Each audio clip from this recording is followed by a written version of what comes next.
अनसुईया देवी अपनी रसोई में धीमी आंच पर चाय बना रही थी। सुबह के 6 बज रहे थे और अभी भी बाहर हल्की ठंडक थी। आज उनके बेटे आदित्य और बहू प्रिया को अपनी बेटी के स्कूल के एडमिशन के लिए शहर के दूसरे छोर पर जाना था, इसलिए अनसुईया जल्दी उठ गई थी ताकि उन्हें समय पर चाय नाश्ता दे सके। आदित्य और प्रिया करीब 7 बजे उठ गए। अनसुईया ने गर्मा गर्म चाय और टोस्ट उनके सामने रखा। बेटा, आज तुम्हें देर हो जाएगी, जल्दी से नाश्ता कर लो। आदित्य ने चाय पीते हुए कहा, माँ, स्कूल तो आज भी है, शाम को बेटी को ट्यूशन से ले आना, हमें देर हो जाएगी। अनसुईया ने मन ही मन सोचा कि अभी तो बहू और बेटा जा रहे हैं, बच्ची को ट्यूशन से लाना तो ठीक है, लेकिन वह अभी से इतना थक चुकी थी। वह चुप रही। दोपहर तक घर के सारे काम निपटाकर अनसुईया ने थोड़ा आराम करने की सोची। तभी प्रिया की आवाज़ आई, माँ, जरा बाहर आओ तो। अनसुईया बाहर आई तो प्रिया ने उनसे कहा, माँ, बाजार से आटा ले आओ और धनिया मिर्च भी खत्म हो गई है, ले आना। अनसुईया ने कहा, बेटा, मेरा शरीर आज ठीक नहीं लग रहा, सिर में दर्द हो रहा है। अरे माँ, इतना नाटक मत करो, क्या थोड़ा सा चलने से थक जाती हो? यह सब तो रोज का काम है, प्रिया ने झुंझलाते हुए कहा। अनसुईया बेचारी चुपचाप बाजार की ओर चल पड़ी। लौटते समय उनके पैर बुरी तरह दर्द कर रहे थे। शाम को बच्ची को ट्यूशन से लाने के बाद उन्होंने देखा कि घर में खाने का कुछ नहीं बना था। प्रिया अपने मोबाइल में व्यस्त थी। बेटा, खाना बना लो, भूख लग रही है। अनसुईया ने कहा, माँ, आज मेरा कुछ बनाने का मन नहीं है, बाहर से ऑर्डर कर दो, प्रिया ने बिना देखे ही कहा। अनसुईया ने जैसे तैसे दाल चावल बनाया। रात को आदित्य आया तो अनसुईया ने उससे अपनी तबीयत के बारे में बताया और कहा कि उन्हें डॉक्टर के पास जाना है। आदित्य ने कहा, माँ, तुम तो छोटी छोटी बातों पर डॉक्टर के पास भागती हो, घर में दवाइयाँ रखी हैं, ले लो, अभी मैं बहुत थका हुआ हूँ। अनसुईया की आंखों में आंसू आ गए। उन्हें याद आया जब आदित्य छोटा था तब उसे हल्की खांसी भी होती थी तो वह उसे तुरंत डॉक्टर के पास ले जाती थी। आज उनका अपना बेटा उन्हें डॉक्टर के पास ले जाने से मना कर रहा था। अगले कुछ हफ्तों में अनसुईया का जीवन और भी कठिन होता गया। उनकी बहू प्रिया हर छोटे मोटे काम के लिए उन्हें पुकारती और अगर वह थोड़ा भी आराम करती तो चिल्लाने लगती, माँ, तुम सारा दिन करती क्या हो, सिर्फ आराम करना जानती हो, मेरी हालत देखो, सारा दिन काम करती रहती हूँ। जबकि प्रिया दिन का अधिकांश समय फ़ोन पर या आराम करते हुए बिताती थी। अनसुईया को घर के सारे काम, बच्ची की देखभाल और प्रिया की हर छोटी बड़ी फरमाइश पूरी करनी पड़ती थी। एक दिन अनसुईया को अपनी पुरानी सहेली निर्मला का फ़ोन आया। निर्मला ने जब अनसुईया से उनकी तबीयत और हालचाल के बारे में पूछा तो अनसुईया रो पड़ी। उन्होंने अपनी सारी आप बीती सुनाई। निर्मला एक रिटायर्ड प्रिंसिपल थी और समाज सेवा में भी सक्रिय थी। उन्होंने अनसुईया को सलाह दी, अनसुईया, तुम एक वकील से मिलो।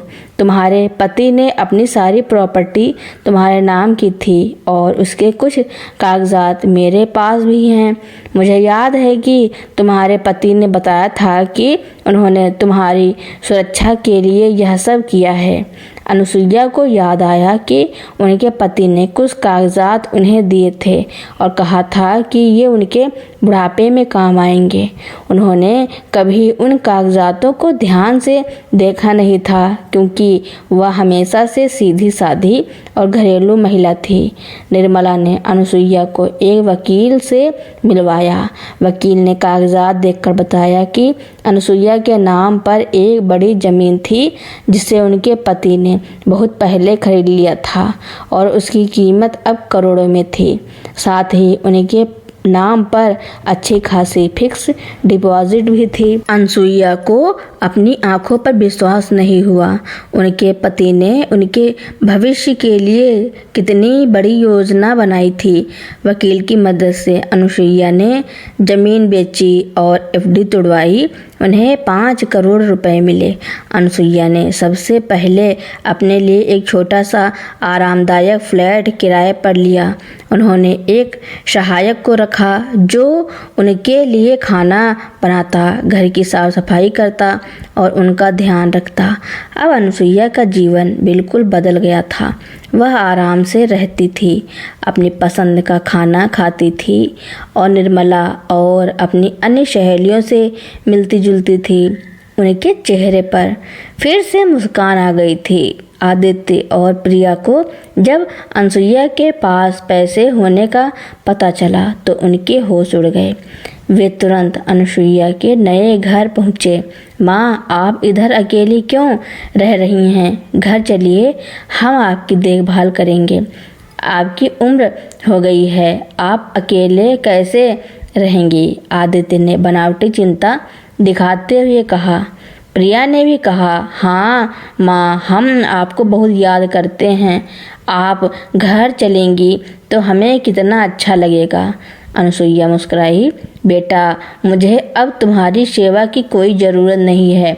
मैंने तुम्हें और प्रिया को बहुत अच्छे से परख लिया है। जब मेरे पास कुछ नहीं था तब तुम लोगों ने मुझे नौकरानी से भी बदतर समझा। मेरी तबीयत खराब होने पर भी तुम लोगों ने मुझे डॉक्टर के पास ले जाना जरूरी नहीं समझा। अब जब मेरे पास पैसा आ गया है तो तुम्हें मेरी चिंता हो रही है।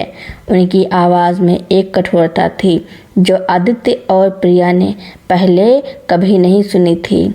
मैं अब तुम्हारे साथ बिल्कुल नहीं रहूँगी। मैंने यह मान लिया है कि मेरी कोई औलाद नहीं है। तुम जाओ। आदित्य और प्रिया शर्मिंदा होकर अपना सिर झुकाए वापस लौट आए। अनुसुईया के लिए नया जीवन किसी वरदान से कम नहीं था। उन्होंने अपना नया घर खूबसूरती से सजाया था। सुबह वह अपनी पसंद की किताबें पढ़ती, शाम को निर्मला और अन्य सहेलियों के साथ पार्क में टहलने जाती। उन्होंने एक छोटी सी सामाजिक संस्था से जुड़कर गरीब बच्चों को पढ़ाने का काम भी शुरू किया। उनके पास अब समय, पैसा और सबसे बढ़कर आत्मसम्मान था। उनके चेहरे पर हमेशा एक शांत मुस्कान रहती थी। उधर आदित्य और प्रिया का जीवन अनुसुईया के बिना अस्त व्यस्त हो गया था। घर के काम, बच्ची की देखभाल और रोज़मर्रा के खर्चों को संभालना उनके लिए मुश्किल हो गया था। प्रिया को अब अपनी बेटी को खुद ट्यूशन से लाना पड़ता था, घर का सारा खाना बनाना पड़ता था और साफ सफाई भी खुद ही करनी पड़ती थी। वह अक्सर थककर चूर हो जाती थी और आदित्य से झगड़ती रहती थी। एक शाम प्रिया ने आदित्य से कहा, मुझे नहीं पता कि माँ कैसे इतना सब कुछ कर लेती थी। मैं तो बस टूट चुकी हूँ। घर की हालत देखो और बच्ची भी हर समय चिड़चिड़ी रहती है। आदित्य भी हताश था। हाँ प्रिया, मुझसे भी ऑफिस के बाद यह सब नहीं हो पाता। काश माँ वापस आ जाती। कुछ महीनों बाद आदित्य के ऑफिस में एक बड़ी परियोजना आई। उसे इस परियोजना पर दिन रात काम करना था और अक्सर देर रात तक ऑफिस में रुकना पड़ता था। प्रिया को लगा कि यह सही समय है अपनी माँ को वापस लाने का। उसे लगा कि अब माँ को पैसे की वजह से वापस लाना ठीक नहीं लगेगा, लेकिन फिर भी वह एक बार कोशिश करना चाहती थी। एक दिन आदित्य और प्रिया अपनी बेटी को लेकर अनुसुईया के एक नए घर पहुँचे। अनुसुईया ने उन्हें देखकर कोई खास प्रतिक्रिया नहीं दी, लेकिन उन्हें अंदर आने दिया। माँ, हमें बहुत अफसोस है, आदित्य ने सिर झुकाते हुए कहा। हमसे बहुत बड़ी गलती हो गई। हमें आपकी कदर नहीं थी। प्रिया ने भी कहा, माँ, मैंने आपको बहुत परेशान किया। मुझे अपनी गलतियों का एहसास हो गया है। कृपया वापस घर चलें। हम आपको बहुत याद करते हैं। अनुसुईया ने अपनी पोती की ओर देखा जो चुपचाप खड़ी थी। उन्होंने महसूस किया कि बच्चे का इसमें कोई दोष नहीं था। उन्होंने अपनी पोती को गले लगाया और प्यार से उसके सिर पर हाथ फेरा। तुम लोगों ने मुझे तब छोड़ दिया जब मुझे तुम्हारी सबसे ज़्यादा ज़रूरत थी, अनुसुईया ने शांत स्वर में कहा। मैंने अपने बुढ़ापे में बहुत अपमान सहा है। तुम लोगों ने मुझे पैसे की वजह से नहीं छोड़ा, बल्कि इसलिए छोड़ा क्योंकि मैं तुम्हारे लिए एक बोझ बन गई थी।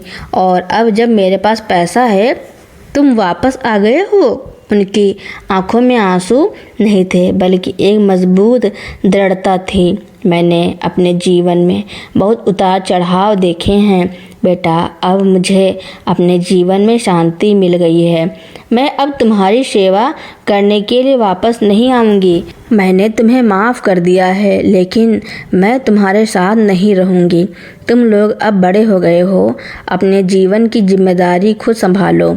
आदित्य और प्रिया ने कई बार अनुसुईया को मनाने की कोशिश की, लेकिन अनुसुईया अपने फैसले पर अटल रही। उन्होंने अपने बेटे और बहू को यह सबक सिखा दिया था कि रिश्ते केवल स्वार्थ के लिए नहीं होते और माता पिता का सम्मान पैसे से नहीं खरीदा जा सकता। अनुसुईया ने अपना बाकी का जीवन खुशी और गरिमा के साथ जिया। उन्होंने अपनी पोती से मिलने के लिए एक समय तय कर लिया था ताकि बच्ची को नानी के प्यार से वंचित न रहना पड़े। उनका नया जीवन दूसरों के लिए प्रेरणा बन गया। एक ऐसी कहानी जिसमें एक माँ ने अपने आत्मसम्मान के लिए खड़े होकर यह साबित कर दिया कि रिश्तों की असली कीमत प्यार, सम्मान और परवाह होती है, न कि पैसा। अनुसुईया की कहानी धीरे धीरे समाज में फैलने लगी। निर्मला, जो एक सामाजिक कार्यकर्ता भी थी, अनुसुईया की अनुमति से उनकी कहानी को अपनी संस्था की मासिक पत्रिका में प्रकाशित करवाया। कहानी ने लोगों को सोचने पर मजबूर कर दिया कि कैसे पैसे और स्वार्थ के कारण परिवार के रिश्ते खोखले हो जाते हैं। कई लोगों ने अनुसुईया से संपर्क किया, उनसे सलाह ली और अपनी बुजुर्ग माता पिता के प्रति अपने व्यवहार पर विचार किया। संस्था ने सम्मान बुढ़ापे का नाम से एक अभियान शुरू किया, जिसमें अनुसुईया एक मुख्य प्रवक्ता बनी। उन्होंने विभिन्न मंचों पर अपनी आपबीती सुनाई और लोगों को समझाया कि बुजुर्गों को केवल पैसे या सुविधाओं के लिए नहीं, बल्कि उनके अनुभव, उनके प्यार और उनके त्याग के लिए सम्मान देना चाहिए। अनुसुईया की कहानी सार्वजनिक होने के बाद आदित्य और प्रिया को समाज में काफ़ी आलोचना का सामना करना पड़ा। उनके दोस्त और रिश्तेदार उनसे दूरी बनाने लगे। प्रिया को अपनी सहेलियों से ताने सुनने पड़े और आदित्य को ऑफिस में भी अजीब नज़र से देखा जाने लगा। उन्हें एहसास हुआ कि उन्होंने सिर्फ अपनी माँ को ही नहीं खोया था, बल्कि समाज में अपनी इज्जत भी गंवा दी थी। यह अनुभव उनके लिए एक कठोर सबक था।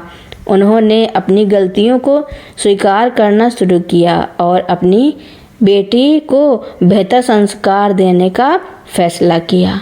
प्रिया ने घर के काम खुद करने शुरू किए और आदित्य ने भी अपनी बेटी के साथ अधिक समय बिताना शुरू किया। वे अब अनुसुईया के पास यह उम्मीद लेकर नहीं जाते थे कि वह उनके साथ रहने आएंगी, बल्कि सिर्फ उनसे मिलने और उनका आशीर्वाद लेने जाते थे। वे जानते थे कि उन्होंने जो किया है उसकी माफ़ी शायद कभी नहीं मिलेगी, लेकिन वे अपनी माँ के अपना सम्मान व्यक्त करना चाहते थे। समय बीतता गया। अनुसुईया अपनी पोती के साथ अब भी नियमित रूप से मिलती थी। उन्होंने अपनी पोती को कहानियाँ सुनाई, उसे पढ़ाया और उसे उन मूल्यों को सिखाया जिनकी कमी उनके बेटे और बहू में थी। उनकी पोती अपनी नानी से बहुत प्यार करती थी और उनकी हर बात मानती थी। अनुसुईया ने यह साबित कर दिया था कि बुढ़ापा सम्मान और आत्मनिर्भरता का भी हो सकता है।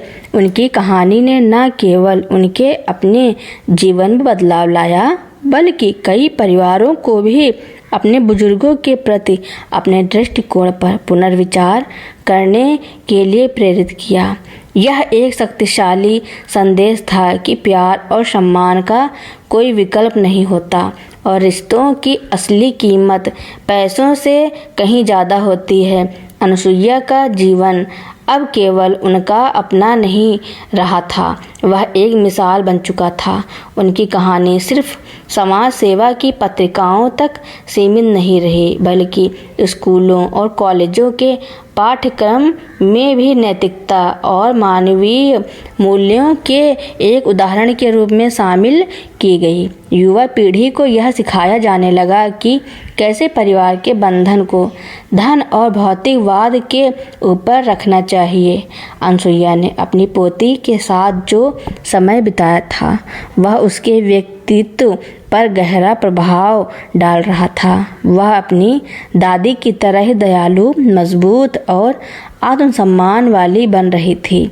उसने अपनी नानी से सीखा कि जीवन में सच्ची खुशी भौतिक चीज़ों में नहीं, बल्कि प्यार, सम्मान और रिश्तों को संजोने में है।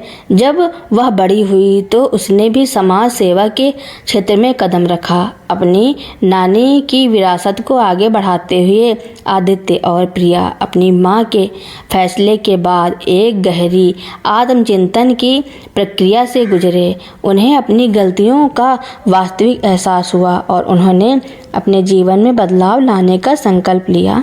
उन्होंने अपनी बेटी को एक ऐसा वातावरण में पाला जहां रिश्तों और मानवीय मूल्यों को सर्वोपरि रखा गया। वे अब अपने बुढ़ापे में किसी से यह उम्मीद नहीं कर रहे थे कि वे उनकी देखभाल करें, बल्कि खुद को इस योग्य बना रहे थे कि वे अपनी और दूसरों की मदद कर सके। अनुसुईया की कहानी एक महत्वपूर्ण संदेश देती है। माता पिता का सम्मान उनके धन या स्थिति से नहीं जुड़ा होना चाहिए। यह एक शाश्वत सत्य है कि जिन माता पिता ने अपने बच्चों को जीवन दिया, उन्हें पाला पोसा और शिक्षित किया, वे हमेशा सम्मान और प्यार के पात्र हैं। अनुसुईया ने यह दिखाया कि आत्मसम्मान और गरिमा किसी भी संपत्ति से ज़्यादा मूल्यवान होते हैं और कभी-कभी सबसे कठिन निर्णय ही आपको सच्ची आज़ादी दिलाते हैं। उनकी कहानी आज भी उन सभी के लिए एक प्रेरणा है जो रिश्तों की जटिलताओं में उलझे हुए हैं और सच्ची खुशी की तलाश में हैं। अनुसुईया के निधन के कई साल बाद भी उनकी कहानी एक जीवित प्रेरणा बनी रही। उनकी पोती अब एक सफल सामाजिक उद्यमी अपनी नानी के नाम पर एक वृद्धा आश्रम खोलती है जिसका नाम अनुसुईया सदन रखा जाता है। यह आश्रम सिर्फ बुजुर्गों के रहने की जगह नहीं थे, बल्कि एक ऐसा केंद्र था जहां उन्हें सम्मान, प्यार और सक्रिय जीवन जीने का अवसर मिलता था। यहाँ बुजुर्गों को विभिन्न कलाओं, शिल्पों और सामुदायिक गतिविधियों में शामिल किया जाता था ताकि वे अकेलापन महसूस न करें और समाज में अपना योगदान दे सके। अनुसुईया सदन में सभी बुजुर्गों को परिवार का हिस्सा माना जाता था और उनके अनुभव और ज्ञान को महत्व दिया जाता था। युवा स्वयं सेवक नियमित रूप से यहाँ आते थे, बुजुर्गों से सीखते थे और उन्हें नई तकनीकों से परिचित कराते थे। यह एक ऐसा मॉडल बन गया जिसने यह दिखाया कि बुजुर्गों को केवल सहारा नहीं, बल्कि समाज के एक महत्वपूर्ण और सक्रिय सदस्य के रूप में देखना चाहिए। आदित्य और प्रिया ने भी अपने जीवन में महत्वपूर्ण बदलाव किए थे। अनुसुईया के निधन के बाद उन्हें अपनी गलतियों का और भी गहरा पश्चाताप हुआ। वे अब खुद को पूरी तरह से सामाजिक कार्यों में समर्पित कर चुके थे।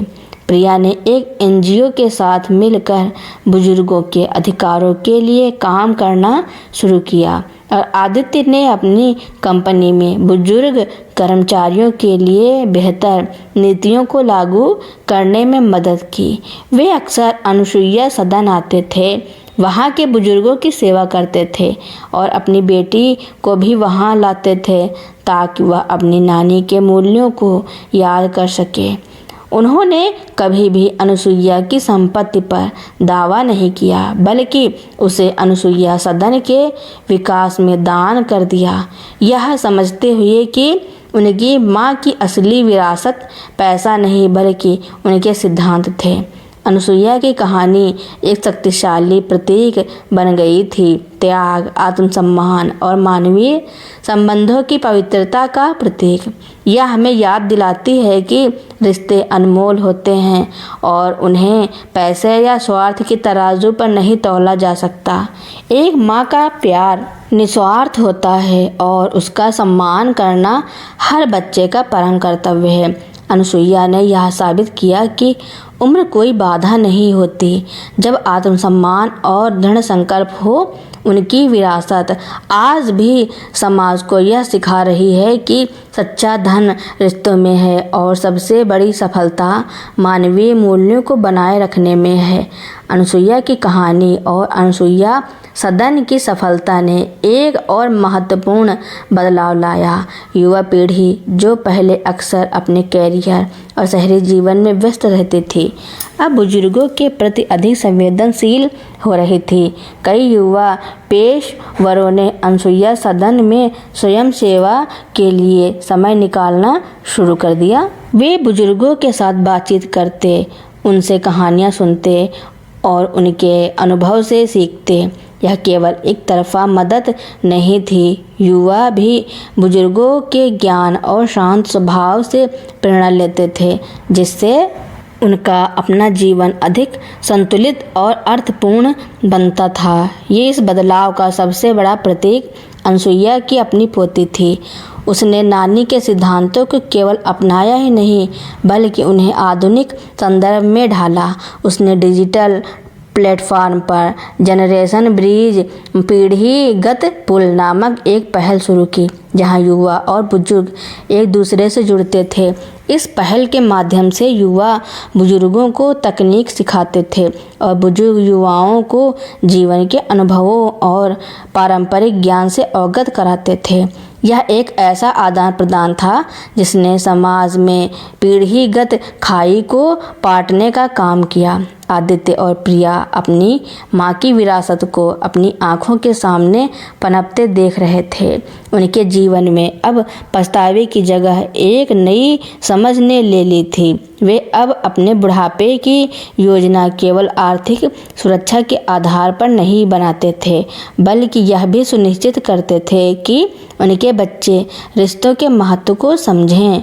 उन्होंने अपनी बेटी को यह सिखाया कि परिवार केवल रक्त संबंधियों का समूह नहीं है, बल्कि एक ऐसा समुदाय है जहां प्यार, सम्मान और देखभाल सर्वोपरि है। अनुसुईया की कहानी एक चिरस्थायी शिक्षा बन गई थी। यह हमें सिखाती है कि सच्चा धन बैंक खातों में नहीं, बल्कि उन रिश्तों में होता है जिन्हें हम प्यार और सम्मान से सींचते हैं। एक माँ का प्यार अनमोल होता है और उसका सम्मान करना हर पीढ़ी का कर्तव्य है। अनुसुईया ने यह साबित किया कि गरिमा और आत्मनिर्भरता उम्र की मोहताज नहीं होती, और सबसे महत्वपूर्ण बात यह कि जीवन में कभी भी आत्मसम्मान के साथ समझौता नहीं करना चाहिए। उनकी कहानी आज भी एक उज्जवल मिसाल की तरह जल रही है, जो हमें रिश्तों की असली कीमत और मानवता के मूल्यों की याद दिलाती है। तो दोस्तों, मेरी कहानी सुनने के लिए आपका बहुत बहुत धन्यवाद। ऐसी ही कहानियाँ सुनने के लिए मेरे चैनल को लाइक, कमेंट, शेयर, सब्सक्राइब एवं बेल आइकन का बटन दबाना ना भूलना, ताकि मेरी नई नई कहानियाँ आप तक पहले ही पहुँचती रहें।